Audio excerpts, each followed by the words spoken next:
Thursday, November 7th, 2019. This is the Hermética Hour.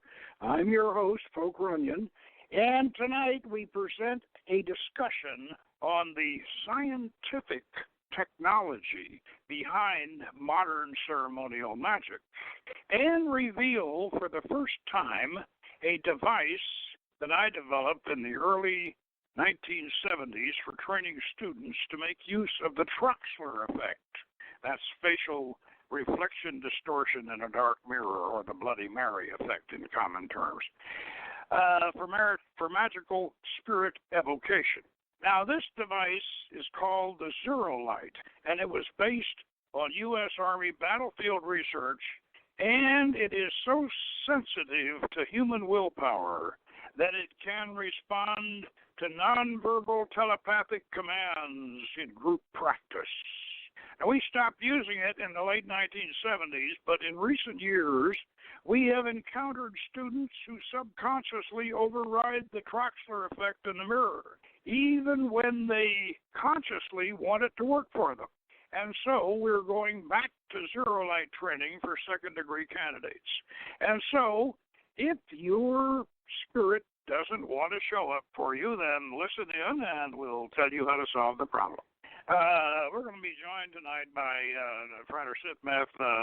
Okay, for new listeners and non-OTA members, this presentation requires a review of the magical evocation process and how and why it works before we get into Lite.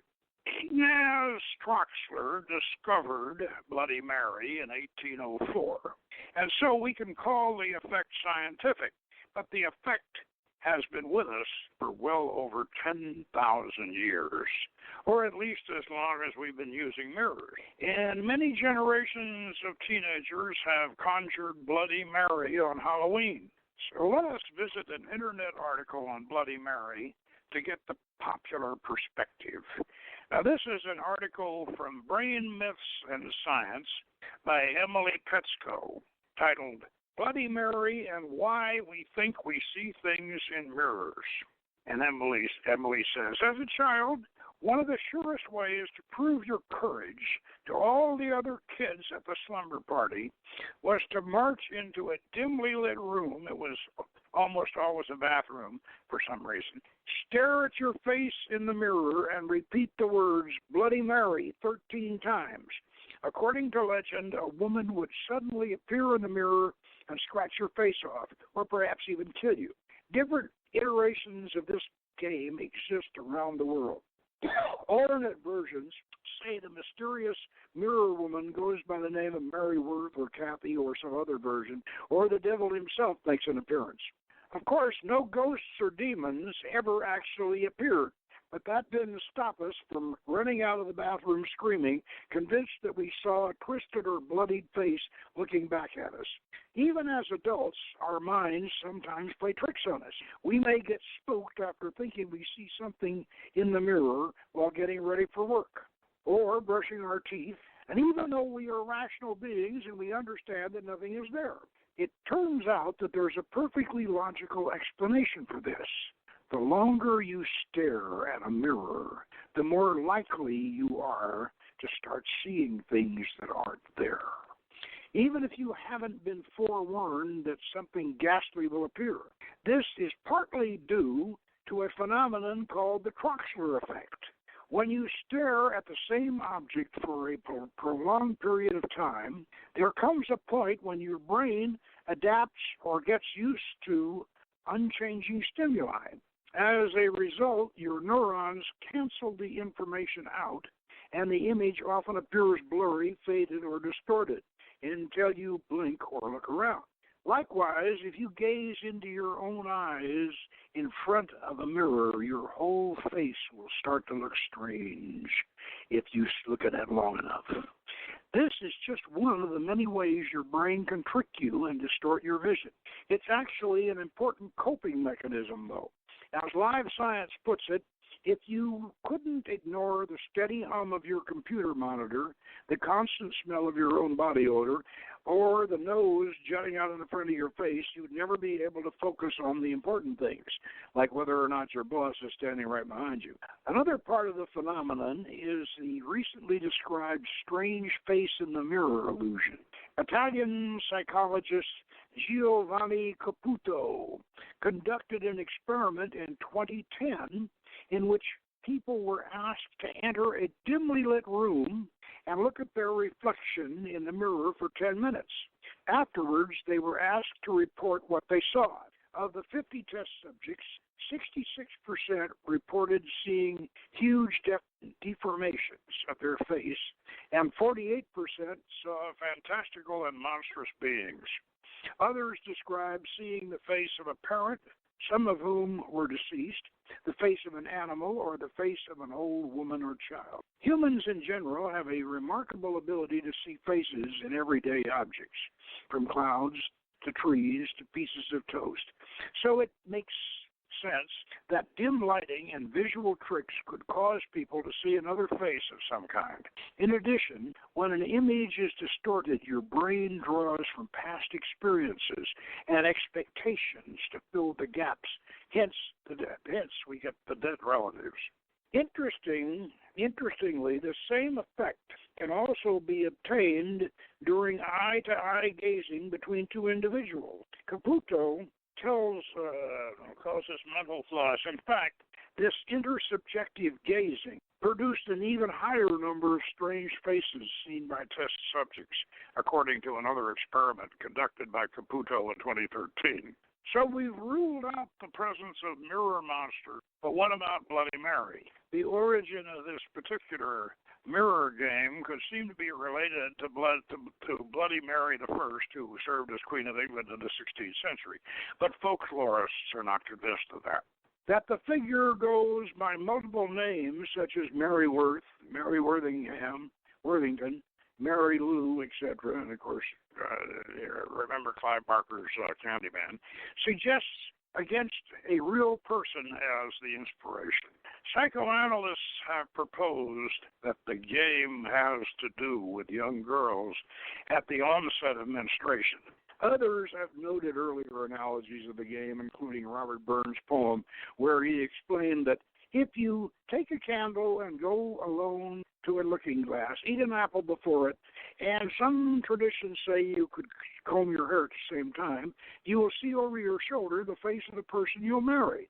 And some psychoanalysts have even proposed an importance of this homophone, marry, marry. But as far as we know, no one has ever actually appeared in a mirror to confirm what or who Bloody Mary is about. Well, thanks, Emily, but you're very wrong about your last assumption. Dark mirror apparitions have been communicating with shamans, witch doctors, yogis, magicians, and mystics for thousands of years. Ceremonial magicians have used mirrors since the Dark Ages to summon demons. Secco de Ascoli, if I need to mention one. Indian tantrics have used it to call up the visions of previous incarnations. That was our source for it, which we'll read later. And West African juju men use it to communicate with their ancestors. Amorc, ancient mystic order of the Rosy Cross, used it in their neophyte program, but they moved it to Zalater because it scared the newbies. So it has been around a long time, but it is easy to understand why it would be used to conjure previous incarnations or ancestors, the image being one's own face. But why use it for gods and demons? Well, the answer is that the ancients did not understand the technique. When their faces blocked out, another face appeared. They had no idea that they were seeing a distortion of their own reflection. One Arab magician wrote that a mist arose in the mirror, and when it cleared, the spirit appeared. Later magicians, following the secret teachings of Hermes Trismegistus, realized that all spirits are present in the human microcosm. And, as Aleister Crowley finally declared, the 72 spirits of the Goetia are portions of the human brain. He should have said the human mind. I first encountered this phenomenon in Tantra, the Yoga of Sex, by Omar Garrison, 1965. I will read a transcription of the tantric ritual employing this technique. And Garrison calls this the seventh discipline. Sit erect upon a chair in front of a mirror large enough to reflect your head and shoulders. A lighted candle should be placed beside the mirror in such a way that it illuminates the glass, but is not reflected in it. There should be no other light in the room. After a moment of complete relaxation, in which you try to withdraw consciousness into yourself, begin to breathe gently and rhythmically to the 7-1-7-1 count employed in the previous disciplines. Perform 12 complete cycles of this pranayama, and then remain a moment or two, and that is breathing very softly through both nostrils, never filling the lungs more than 1/8 full. Now form the mudra of integration with the right hand by closing the last two fingers and folding the thumb down across them, leaving the middle and index fingers outstretched. Place the hand held in this mudra palm down over the heart and the two outstretched fingers pointing toward the left side of the body. As the heartbeat is felt beneath this hand, mentally repeat the seed syllable Om and Hum with each throb. That is to say, Om would be joined to the systolic pulsation and Hum to the dystolic. However, it is not necessary to be too exact. You simply join Om to the beat and Hum to the next. These syllables are said to open the heart, permitting the sadhana to enter it. Repeat them 21 times and then close your eyes. From the left hand into the same mudra as the right. With it, cover the right hand. Then slowly withdraw the right hand, leaving the left in its place over the heart. The extended two fingers of the left will, of course, be pointing in the opposite direction, toward the right side of the body. With eyes still closed, imagine your conscious penetrating the interior of the heart. It is visualized as an arched cavern, filled at first with billowing clouds of red mist. Gradually these part, and the radiant figure appears, surrounded by an aura of golden light. Mentally, you seek to commune with this luminous being, which is your deepest self.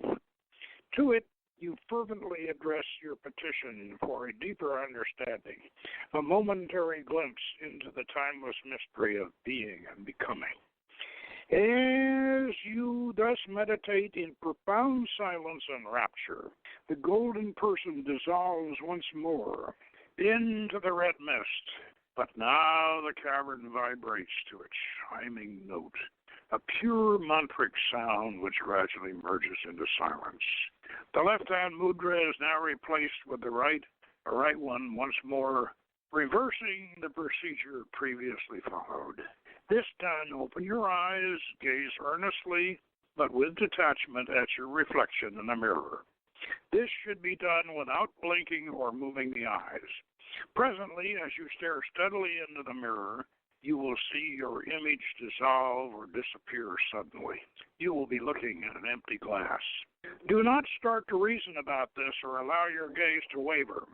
If you persevere, another face, sometimes a succession of faces, will supersede the familiar visage you are accustomed to seeing. When you look into the mirror, the new face will be the likeness of one of your past lives upon the earth.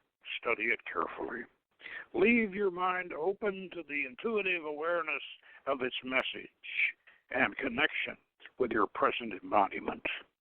When the eyes begin to fill with tears, terminate the discipline by simply intoning the syllable Om, drawing it out until the final vibration is inaudible. In practicing this discipline, the student is urged to bear in mind that its purpose is not to satisfy idle curiosity. Rather, it is used for healing of the mind and body by the moment's revelation, which overcomes temporarily and lays bare to him the eternal presence. That moment vanishes, but it is an all-illuminating power which endures. Now, I might mention that much of the yoga Our version of it will be found in our Hermetic Yoga book, but much of the ritual involved in that is actually, in our case, is the Solomonic ritual that we use. But the Troxler effect is definitely present in our disciplines now. Of course, in a Western setting, we would use a more Kabbalistic ritual. We'd put the spirit sigil on the mirror, and most importantly, evoke the spirit in the proper sphere. And if you use the mirror method to evoke your previous incarnations or ancestors, Kabbalistically, then you should operate in the sphere of Malkuth. Otherwise, if you want to summon spirits, especially Lytic spirits, you operate in your side. I might also mention that if you want the spirit to speak to you or through you using your own voice, then you should practice self-hypnosis. If you can carry on a conversation with your subconscious and have it answer you in a self-hypnotic session, you are preparing yourself for channeling. You are becoming a real magician. All this is covered in the Book of Solomon's Magic and in our video, The Magic of Solomon. Compared to elaborate tantras and yogas and Franz Barden's system, our evocation method is fairly easy. It's a fairly easy discipline to master. And over the last 50 years, we have trained hundreds of magicians. Our success owes much to the exploration of the Troxler effect, both in evocation and invocation. However, we have encountered some students who subconsciously override the visual distortions and can see nothing but their own reflections in the dark mirror. Knowing that the effect was virtually mechanical or biomechanical, I lost patience with these students, and yet I still wondered what we might be doing wrong in their training. Now, reviewing the early 1970s, when we began our training, I recalled that we had introduced our beginning students to the Troxler effect with a device I had created based on a night vision training class I had attended at Advanced Infantry School back in the 1960s. The instructor was smoking a cigarette on the podium. The lights in the classroom went out. It was pitch dark, and all we could see was the point of light from the instructor's cigarette. He told us to concentrate on the point of light. And as we did so, the light began to rise, up and up and up, and almost to the ceiling. Then the house lights came back on, and we saw that the captain was still standing at the podium smoking the same cigarette. He did not refer to this as the Troxler effect, but he did explain the physical biomechanics of the process. The apparent movement of the light was caused by a depletion of a chemical called visual purple in the photoreceptor rod cells of the retina of the human eye, causing a change of focus and the illusion of movement. The object of the demonstration was to show that a light in darkness may not be where you think you see it. He went on to explain that blue light, especially aircraft exhaust, was very difficult to estimate the range of. Yeah, that's so. You couldn't estimate the distance away, especially of an aircraft. I remembered what I had learned in this class when I read about the Samadhi lamp and Ramutri Mishra's Fundamentals of Yoga. And, of course, we built a Samadhi lamp, which we refer to in the Book of Solomon's Magic. This is a luminous blue dot in the center of a black circle surrounded by a blue halo. Staring at it will eventually produce a meditative trance state. Combining this with what I had learned in the Army, I created the Zero Light. Now, the Zero Light is a very simple device. It is basically a modification of a plug-in nightlight. You cover the green luminous rosette nightlight with a blue filter, and then you surround it with a black mask so that you have a black square with a circular blue dot. Mount the device on the wall at eye level. Seat your students facing the zero light. Turn off the lights in the room. When you see the blue dot start to rise, begin to verbally command it. Go up, up, up, up, up, up. And when it reaches its height, then command it to go to the right and then down. Ask the students how it is moving for them. Invite them to command the light. Then, as a final experiment, ask one of them to fight against the movement silently, as another commands the light to rise verbally. This demonstrates that willpower controls the effect. It also demonstrates bioelectric telepathy. One person's willpower can override the effect for a whole group. We used to engage in zero light battles. This is a sort of Wi-Fi brain network, but most importantly, it introduces students to the Troxler effect and how it can be manipulated by suggestion and impeded by denial. In the 1980s, we stopped using the zero light because a totally dark facility was not available in our daytime class schedule. I now realize that this was a mistake. The Troxler effect is a gift from God that enables us to communicate with angels and spirits. We must learn to get the most out of it, not fight against it. In this noble effort, the little zero light can be a helpful teacher, and I will post a blog on the subject on our website. Max, are you there? Max, yeah, are you there? I'm here. Oh, okay, good. Yeah, try to set that.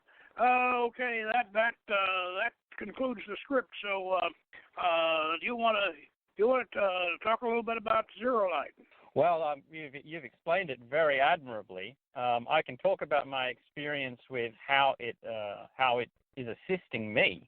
In that I am one of the students who have caused you perpetual frustration in regards to my subconscious inability to allow the Troxler effect to work fully. And I can definitely describe my experience with what it feels like to have that subconscious, if that would help. Yeah. Well, I mean, I have in recent days had a great deal more success with it for a couple of reasons. But originally, what would happen is I would stare at my own reflection, and for me, I could make my face disappear really easily. Like I could almost will my face to vanish. But for some reason, which I think there's some kind of unconscious, subconscious mechanism, like a firewall in my brain, only my own reflection would reappear. I couldn't get a different face in the mirror to appear, and I know because I've recent success, interesting anecdotal success with the Troxler effect, but it's only been recent. And my previous experiences with it were all unfortunate failures. And it just felt like my brain was firing some kind of emergency switch, almost like it was, I don't know, almost like, I don't know whether it's the brain it's some kind of subconscious fear from long ago or something that came from childhood. I have no idea where it came from, but it felt like the brain was just flipping a switch and almost like reflecting and preventing the effect. Like almost like it's putting everything in reverse at the moment where something should happen, it just peels it back. And it has always been a deep frustration of mine that I've been, I can easily get to that point where I make my face disappear, and then bam, it just sort of kicks in, and my own face reappears. And when we were doing zero light very recently, one of the things that I noticed is I could, when that sort of that cancellation, that abnegation happened with a mirror reflection, I couldn't quite tell the point at which it kicked in. I couldn't feel it kicking in. But when we were doing the zero light, I could absolutely feel like a gear change, almost like I actually felt the exact program in my brain firing to attempt to negate the movement of the zero light, and it tries to readjust my vision to dissolve the trance state that I'm trying to enter into. And because I can feel that gear change, I guess you could say I can actually begin to develop a resistance to the resistance. When that certainly is it's a sea change for me, because it's exciting for me, because it means that finally I have a pathway to attempt to get this to work fully for me.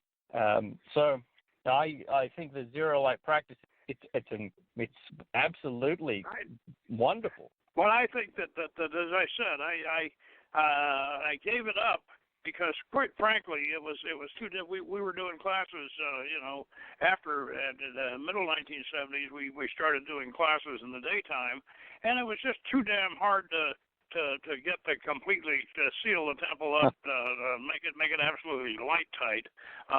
and especially in summertime. I mean, the bright sunlight outside and all that.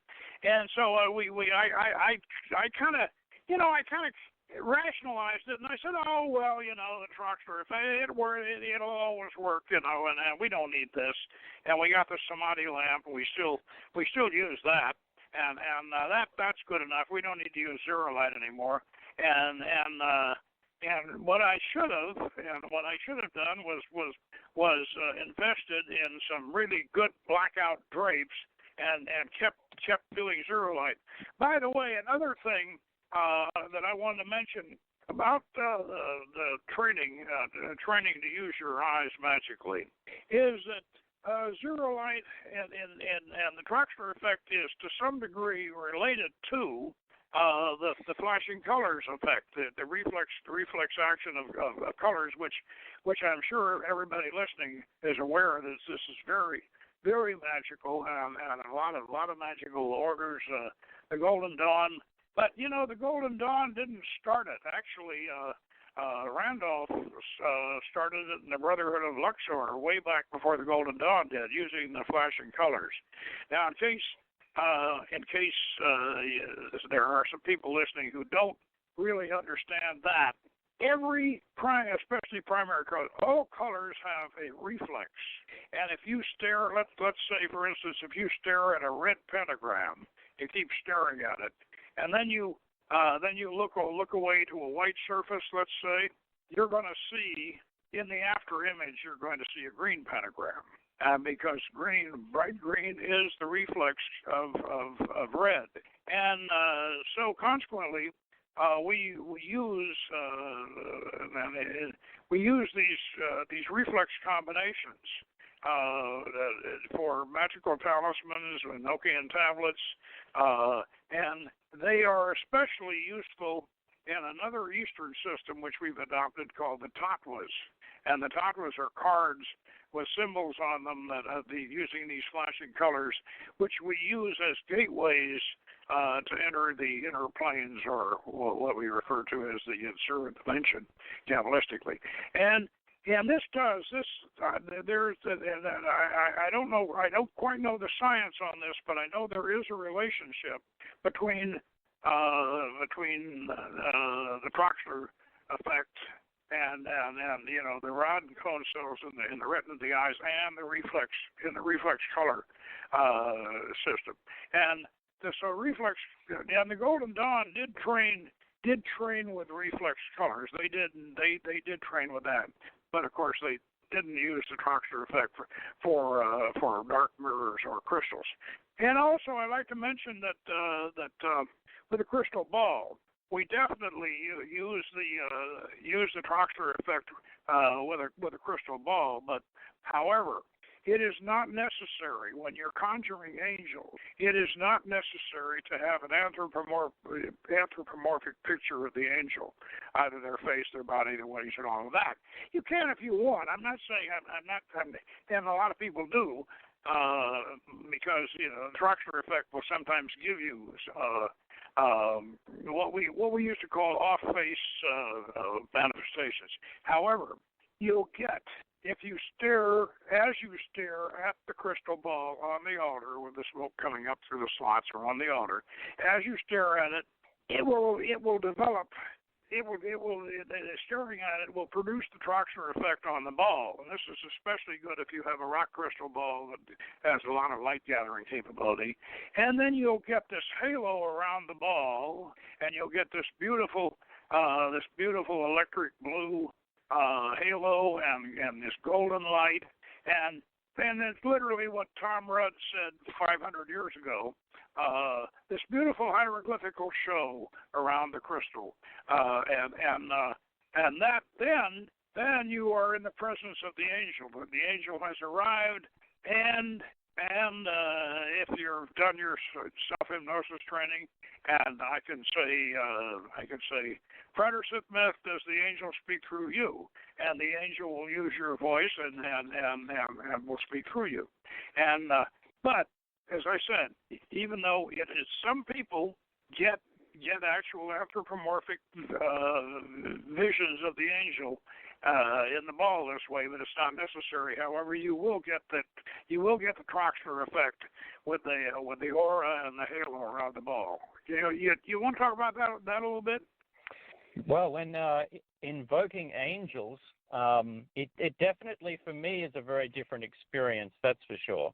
I feel things when an angel comes, very, very significant and consistent things. Like my forehead thrums and makes this weird kind of pulsing, tapping sensation on my third eye.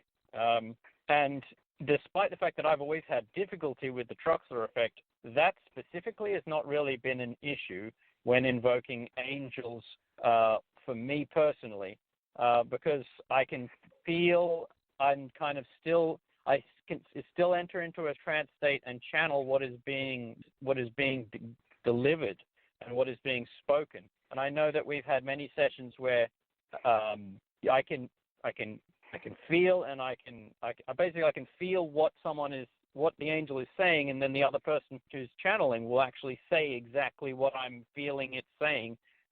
So that is a particularly powerful, wonderful experience. Not sure whether that answers your question, but I hope it does. Well, one of the problems that we have had, not so much with our students, because the student basically wants they want this whole thing to work, and they want it to work, so they try. So as I said, that I am. Are you still there? Yeah, I'm here. Oh, good. I just heard a little beep on the phone, and I wasn't sure. Anyway, the thing that I have to continually explain to people about this method is that they believe that it negates the transpersonal nature of the spirit, and you have to patiently explain Hermetic philosophy to them, and then explain to them that, we all have these spirits. Like, for instance, as Crowley said, the spirits of the glacier are portions of the human brain. He should have said mind. And Lon Duquette made the wonderful statement that we all come hardwired with 12 six-packs of Goetia spirits. Yeah. And so consequently, if we conjure Baal or Astaroth in the dark mirror, we're not just getting our own Baal or our own Astaroth. We're getting a spirit that is like a colony animal. It's linked to millions and millions and millions of other similar spirits in other people, in other minds, because the mind is the human mind is a universal thing, and if you're a microcosm of the greater universe, then you're united to everybody else's microcosm of the greater universe, and so these ancient spirits. There are Jungian archetypes, or if you want to call them fragments of the shadow in the Jungian sense, you can do that. But you are contacting a larger entity. It isn't just the entity in you. It's the entity in everybody who has the entity. And this is something that's very difficult. Are you there? Yeah, I'm still here. Yeah, no, we're getting some kind of interference anyway. But it's difficult to try to explain this to some people because they want the floor to crack open and demons to come up smoking out of the crack in the floor, and they want angels to come down through a hole in the ceiling, and they all these things have got to be completely outside of the human mind. But the thing that is so sad about this is even if they were completely outside of the human mind is the receiver. The human mind receives the intelligence and the vision of the entity, and So we try to struggle with these people that they want the Hollywood version of it. They literally want the Florida, as I said, they literally want the Florida crack open or the ceiling to open up, and that doesn't happen that way. And surprisingly enough, we have some writers and publishers of magical books, and I'm not going to mention their names, but I think you know who I'm talking about, and who actually support this very juvenile attitude when it comes to spirits, and they support it because they feel that, and I'm convinced that they think if they don't support it, that they're going to lose their customer base. Their customers almost insist on it. So this is constantly frustrating, as I said. But the Troxler effect, as I said, is a gift. It's a gift from God. It should not be negated, or people shouldn't try to overcome it. They if they're interested in receiving, and talking in contacting the spirit world, then they should embrace it, and they should work with it. I'm kind of sermonizing a little bit here, so I'll let you take over and for a bit, and tell us what you think about the spirits and their about abilities. that. Yeah. Well, I think one of the things that I think when talking about the Troxler effect, that people who make that kind of, if it can be scientifically explained, it's not the kind of magic that I want, The people who, if conventional science touches it, they don't want to touch it anymore. It takes the wonder out of it for them. They want something that is truly magical, truly sets them apart in some special way that, But one of the things that I think people need to be aware is that while staring at one's face in a mirror and having the face disappear, that's a mechanical thing. And then having a distorted version of your own face appear, that is also a mechanical thing that happens in the brain when it comes to facial recognition and the way the mind focuses. But what science cannot explain, at least yet, is why wholly unhuman faces can appear instead of your own face. Completely inhuman, completely different. And people who've experimented with this in scientific and clinical studies will attest that they see truly inhuman, monstrous faces appear in the stead of their own. And that is beyond any theory that science has so far been able to suggest. Any clinical psychologists who've studied this are absolutely bewildered as to why that wholly unhuman faces can appear instead of your own face when the effect takes effect. So I think people need to keep that in mind. But I have a rather funny story about the Troxler effect that I recently remembered that happened to me. And I remember I was lying in bed looking out the window. So this is sort of more of an accidental zero light experience that I had. And it's kind of funny.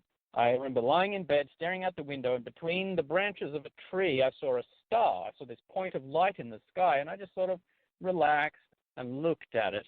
And all of a sudden, it seemed to suddenly rise and up. I was like, what is that?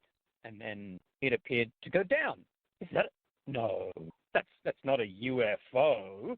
What's going on? Then it moved to the right, and then it seemed to move to the left. It never shot off. Like I see in some of these UFO things, it just sort of rose up and then down and then up and then right and then left and then down. And it freaked me out so much that I ran to the other room and I got up my girlfriend at the time who was sleeping in another bed, and I shook her awake. I'm like, I need you to come and see something. I need you to come and see something. And she got up half naked, and I dragged her out of bed, and we sat there in my bed and we both looked at this. And I'm like, you see it? You see it? She's like, yes, I see it. And then we stared at it, and she's like, "Oh, it's moving. I'm seeing it move." And I'm like, "Yeah, see, it seems to go up slightly and then down, and then I sort of realized, wait a second, in relation to the tree, is it actually, and then I sort of did a test, and I said, I just saw it move. What direction did you see it move in? And she said, well, I saw it move too. I saw it move to the left. I went, well, no, I actually did not see it move just then. I was tricking you. I am tricking us both. I have wasted your time. I'm sorry. I thought it was a UFO. You can probably go back to bed. And she grumbled and she stumbled off back to bed.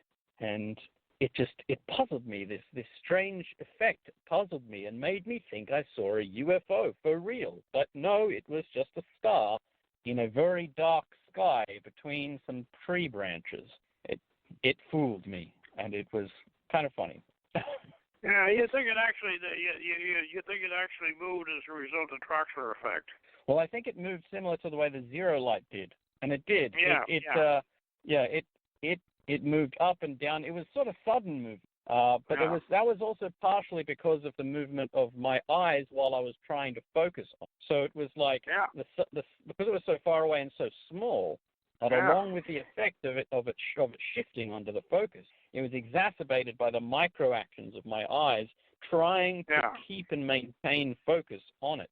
And so I think that's, and I also have to say, one of my other experiences, which sounds almost exactly like the ritual you described, where you stare in a black surface to get a series of faces flash before you. This also somewhat accidentally happened to me as well. I find it really, really tantalizing that you mentioned that the first step in that ritual was a breathing technique, because that's right. I find that when I do a bit of pranayama or a Wim Hof breathing method to oxygenate my brain, I find that doing any of these things is much, much, much more accessible. Almost like other areas of my brain have been switched on, and the habitual overriding isn't as taking place. And I remember sitting, looking at my computer screen. So what I did was I had been listening to a guided version of the breathing technique, and it lasted for about 15 minutes. So, of course, my computer screen went into black mode. You know, the screen went off as a screen-saving mechanism. So it became a default black mirror. And the lighting in the room was dim. And I'd been doing this breathing technique, and I'd really thoroughly oxygenated myself. And then because I felt really good after doing the technique, I just sat there and looked at my mirror, and my face started to fade. And a whole series of other faces started to appear. And one of them it sounds like you say what? No, I was just saying one of them was most definitely not anything to do with my face. It was like a sub-Saharan African face. The nose was different. The facial structure was completely different, and it was just my jaw just absolutely dropped. Now this sounds like Dantalian. Dantalian, is one of the spirits in the Goetia. Toward the end of the Shemi Hamparash and the Goetia, that has a number of faces. And when he appears, he's holding a book, and he has a whole, like a fan of different faces. It's like you were to lay out a fan of cards, and there's all these different faces of Dantalian. And Dantalian actually, for a while, he had a website, and you could go to Dantalian's website. Of course, I'm not going to say that I'm not going to say it was that the website was an illusion, but somebody under Dantalian's influence had created a website for him, and I don't think it's still up, but well, you can go ahead and look for it. But anyway. This has been a very, very fascinating discussion, and I think that people who really want to do this work, the kind of work we do, and of course the reason why we published the Book of Solomon's Magic and did the video to show everybody how to do this was because we got our method, which we kept secret for years and years and years. We kept this whole process secret, and then we got ripped off by a major publisher, and they published it. So we decided that if that was going to happen, well, especially when they made a supermarket paperback a little pamphlet on how to summon spirits in the dark mirror, and based on this guy's book. And I said, at that point, I said, well, we're going to blow it. Yeah, we're going to blow it all out and teach people how to do it the right way, which we did. So we made a video and wrote a book on it. And those are both still available. The Magic of Solomon has been pirated and reprinted as a DVD video. That's available, and I think it's available on YouTube and complete. And it's several collections of it. Reality Entertainment has several versions, which we've authorized. We're not calling them. The Reality Entertainment's versions are authorized, and so that's available. And the Book of Solomon's Magic has gone through something like 17 printings by now. Started out in 1996, and so all of this material can be purchased on Amazon. And of course, if you join the associate member program, our associate member program, you get discounts on all this material, and including lessons and what have you. So, and also, I would like to right now, I would like to say that our latest release is available on Amazon. It's called Adamson's Quest and Shamgar the Purple Dragon. And this is it's a path-working novel and a novel based on the Book of Judges. And I would encourage everybody. We need to get the sales up on that one. So I would encourage everybody, if you enjoyed this show tonight and you want to learn more about this, please go on Amazon and order a copy of Adamson's Quest and Shamgar the Purple Dragon. I know you're going to enjoy it. Anyway, Apprenticeship Max, thank you so much for coming on and sharing your experiences, sharing your experiences with us. And next week we'll be back again at the same time, the same station, with more of the secrets of the magical art. And until then, good magic, and we'll see you next week.